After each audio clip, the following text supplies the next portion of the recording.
மாண்புமிகு பொதுப்பணித்துறை அமைச்சர் அவர்கள். மாண்புமிகு முடிச்சிட்டோம். முடிச்சிட்டா பொதுப்பணித்துறை அமைச்சர் முடிச்சிட போதும். மாண்புமிகு உட்காருங்க, நீங்கள் பேசுங்க. மாண்புமிகு பொதுப்பணித்துறை அமைச்சர்.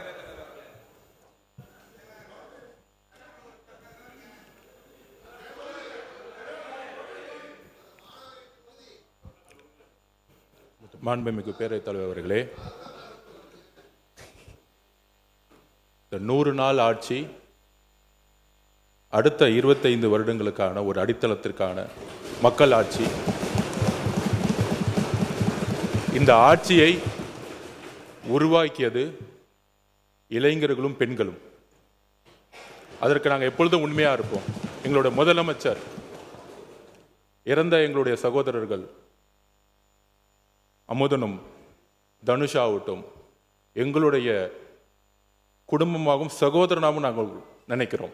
எங்களுக்கு உணர்ச்சியோட ஒரு அரசியலை நாங்கள் இதை பற்றி நாங்கள் பேசுகிறோம். இதை பற்றி மாண்புமிகு 2 அமைச்சர்களும் விளக்கினார்கள். என்ன நடந்தது, அதற்கான தகுந்த நடவடிக்கை என்ன அப்படி என்று. குறிப்பாக ட்ரக்ஸ், போதை ஒரு முக்கியமான பிரச்சனைங்கிறது மாண்புமிகு அனைத்து கட்சி சட்டமன்ற உறுப்பினர்களும் மூத்த உறுப்பினர்களும் அது கடுமையான நடவடிக்கை எடுக்கணும். காவல்துறை உடைய அறிக்கையை மட்டும் நீங்கள் நம்பாதீங்க அப்படிங்கிறத பதிவு பண்ணார். குறிப்பாக கம்யூனிஸ்ட் கட்சியுடைய தோழர் ஆகட்டும், அதிமுகவுடைய சட்டமன்ற உறுப்பினராகட்டும், அனைத்து கட்சி உறுப்பினர்களாகட்டும், நாங்கள் உறுதியாக கூறுகிறோம், காவல்துறையுடைய அறிக்கையா இல்லை காவல்துறையா இல்லை இறந்த சகோதரியின் தாய்னா எங்க முதலமைச்சர் ஒரு தாய் பக்கம் தான் நிற்பார். உறுதியாக சொல்றோம். விசாரணையில் எந்த விதமான அழுத்தங்களும் இந்த ஆட்சியில் எப்பொழுதும் ஏற்படாது. அரசியல் அழுத்தமா இருக்கட்டும். நேற்றே நானும் முதலமைச்சருடைய ஆணையின்படி நானும் திரு ராஜ்மோகன் அவர்களும் பள்ளித்துறை அமைச்சரும் சென்றோம். தனுஷ் அவர்களுடைய வீட்டிற்கு சென்றோம். ஒரு குடும்பத்தை சந்தித்தோம். 4 கோரிக்கை வச்சாங்க. கிட்டத்தட்ட 12 பேர் கைது செய்யப்பட்டிருக்கீங்க. இன்னும் சில பேர் இதில் இருக்காங்கன்னு சொல்ல உடனடியாக முதலமைச்சரோட கவனத்துக்கு சொன்ன விசாரணை நடந்துகிட்டு இருக்கு. இறந்த தனுஷோடைய அடக்கம் இடத்துல ஒரு கல்லறை வேணும்னு சொன்னோம். உடனடியாக முதலமைச்சர் அந்த கல்லறைக்கான இடத்தை ஐடென்டிஃபை பண்ண சொல்லியிருக்கிறாரு. அவர்களுக்கான வன்கொடுமை சட்டத்தின்படி அவர்களுக்கான உரிய இழப்பீடை இன்றைக்கு கலெக்டருக்கு கொடுக்க சொல்லி முதலமைச்சர் உத்தரவிட்டிருக்காரு. இதோடைய வெளிப்பாடு தான் தற்போதைய ஆட்சி பொறுப்பேற்ற உடனே மாண்புமிகு முதலமைச்சர் அவர்கள் கையெழுத்திட்ட 3 திட்டங்களில் anti narcotics task force ANTF திட்டம் ஒன்றாகும். இத்திட்டத்தின் முக்கியத்துவம் கருதி இத்திட்டத்திற்கு ரூபாய் 264.14 கோடி நிதி மாண்புமிகு முதலமைச்சர் அவர்களின் உத்தரவுப்படி ஒதுக்கீடு செய்யப்பட்டு மாநிலம் முழுவதும் 65 ஆன்டி நார்கோட்டிக்ஸ் டாஸ்க் ஃபோர்ஸ் அலகுகள் உருவாக்கப்பட்டுள்ளன. எனவே இந்த அரசு தமிழ்நாட்டிலிருந்து போதைப் பொருள் பழக்கத்தை அடியோடு வேறறுக்க வேண்டும் என்பதில் மிக உறுதியாக உள்ளது. இந்த நடவடிக்கையில் அரசு எந்தவித சமரசமும் செய்து கொள்ளப் போவதில்லை. ஆனால் நான் குறிப்பிட்ட கம்யூனிஸ்ட் தோழர்களை பற்றி பேசினேன், அதிமுக தோழர்களை பற்றி பேசினேன். நான் திமுக பற்றி பேசவே இல்லை. திமுகவுடைய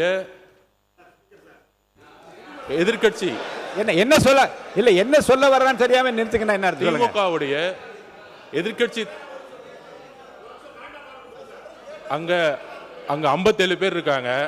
நாங்க எந்திரிச்சோம்னா அந்த சபையை அவங்க பேசவே முடியாது. எதிர்கட்சி தலைவர் பேசும்போது நாங்க எந்திரிச்சோம்னா அதாவது மாண்புமிகு சபை என்ன பேச விடுங்க. மாண்புமிகு பொதுப்பணித்துறை அமைச்சர் சொன்ன கருத்தை நான் ஏற்க முடியாது. மாண்புமிகு பொதுப்பணித்துறை அமைச்சர் சொன்ன கருத்தை ஏற்க முடியாது. அதை மட்டும் அவைக்குழு நீக்குகிறேன். நீங்க பேசுங்க. யாரும் சொல்லிட்டு நீக்கிட்டு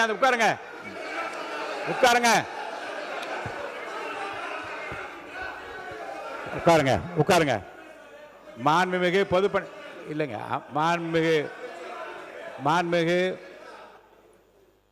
மாண்புமிகு பொதுப்பணித்துறை அமைச்சர்கள் கடைசியில் கூறிய வாசகம் மற்றும் நீக்கப்பட்டு சொல்லிவிட்டேன். நீங்கள் உட்காருங்க. நீங்கள் எனக்கு புரியல. கொறடா அவரா இல்லை நீங்களான்னு எனக்கு தெரியல. உங்கள் கொறடா நிற்கிறார், நான் நிற்கிறேன். நீங்கள் தொடர்ந்து பேசினா என்ன அர்த்தம்? மாண்பு பொதுப்பணித்துறை அமைச்சர். சபாநாயகருடைய இருங்க சார். சபாநாயகருடைய உத்தரவுக்கு நாங்கள் கட்டுப்படுறோம். நாங்கள் சொல்ல வந்ததுன்னா, எதிர்க்கட்சி தலைவர் பேசும்போது அரசின் மீது பல்வேறு குற்றச்சாட்டுகள் வைத்தார். நாங்கள் ரொம்ப அமைதியாக இருந்தோம். ஒரு குரல் கூட நாங்கள் பேசல. ஆனால் ஒரு ஜனநாயகப்படி எங்களுடைய கருத்துக்களை கேட்க வேண்டும். அதற்கு எதிர்க்கட்சி தலைவராக இருக்கும் கொறடாவும் அதுக்கு ஒரு ஆணையிடணும். நாங்கள் எந்திரிச்சு பேசும்போது குரல் கொடுக்கிறது அவைக்கு உடைய மரபு மீறிய செயலுங்கிறத நான் திருப்பி பதிவு பண்ணுறேன். அப்போ ஆதாரத்துடன் பேசுகிறேன். இப்பொழுது எதிர்க்கட்சி தலைவராக இருந்தவர் அன்றைக்கு டெப்டி சிஎம்மாக இருந்தார். திமுக ஆட்சியுடைய இந்த போதை பழக்க வழக்கம் இந்த 100 நாளில் ஏற்படுத்த முடியாது. இந்த போதை பழக்க வழக்கம் நாங்கள் திருப்பியும் பதிவு பண்ணுறோம். 2020 வரைக்கும் 2020க்கு முன்பு தமிழ்நாட்டில் போதை கலாச்சாரம் இல்லை, உறுதியாக நாங்கள் கூறுகிறோம். ஆனால் இந்த கலாச்சாரம் எங்க ஆதாரம் இங்க இருக்கு. ஆதாரம் ஒரு பேச விட சொல்லுங்க. தைரியம் இருந்தால் என்ன பேச சொல்ல விடுங்க. பேசுங்க. உண்மை இருந்தால் அமைதியா இருக்கணும். உண்மையற்றவர்கள் தான் சவுண்ட் கொடுப்பாங்க. உண்மை இல்லைன்னா பயம் எந்திரிச்சு கத்த ஆரம்பிச்சிருவாங்க. எங்க பக்கம் உண்மை இருக்கு, என்கிட்ட உண்மை இருக்கு. ஒரு போதை கலாச்சாரம் தமிழ்நாட்டில் அதிகமா உருவாச்சுன்னா எங்க முதல்ல பிரச்சனை வரும்னா, குழந்தைகள் மீது பாலியல் வன்கொடுமை உருவாக்கப்படும். போதை கலாச்சாரம் உருவாகும் பொழுது குழந்தைகள் மீது பாலியல் வன்கொடுமை அதிகமாகும். இதுதான் ரெண்டுத்துக்கான நெருக்கம். அதுல 2020 தமிழ்நாடுடைய காவல்துறை அறிக்கை சொல்றேன். 2020 4338 கேஸ் போஸ்கோ வழக்கு. 2021 6064, கிட்டத்தட்ட 2000 கேஸ் இன்க்ரீஸ் ஆயிருக்கு. 2022 6580 கேஸ். 2023 6968 கேஸ். 2023 2024 குறிப்பாக இதை நோட் பண்ணிக்குவாங்க மாண்பு பேரவைத் தலைவர்களே. 6968 இருந்து 10,046 40% போக்சோ வழக்கு அதிகமாக இருக்கு. அப்பொழுது இப்ப நாங்க ஆன்டி ட்ரக்ஸ் ஃபோர்ஸ் போட்டிருக்கோம். எங்களுடைய முதலமைச்சர் பிரச்சாரத்தை உருவாக்கி இருக்காங்க. முக்கியமான இன்னொரு ப்ரூஃப் சொல்றோம். மாண்புமிகு எதிர்க்கட்சி தலைவர் இதை பத்தி சொல்லணும்.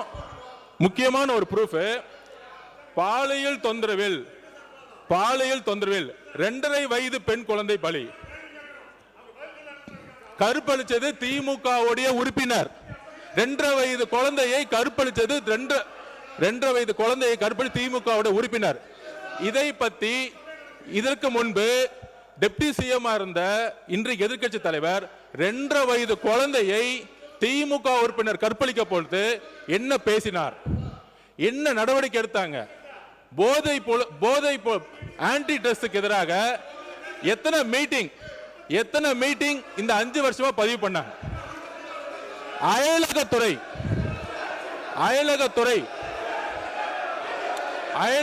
என்பது உட்காருங்க. நீங்க உட்காருங்க. உட்காருங்க.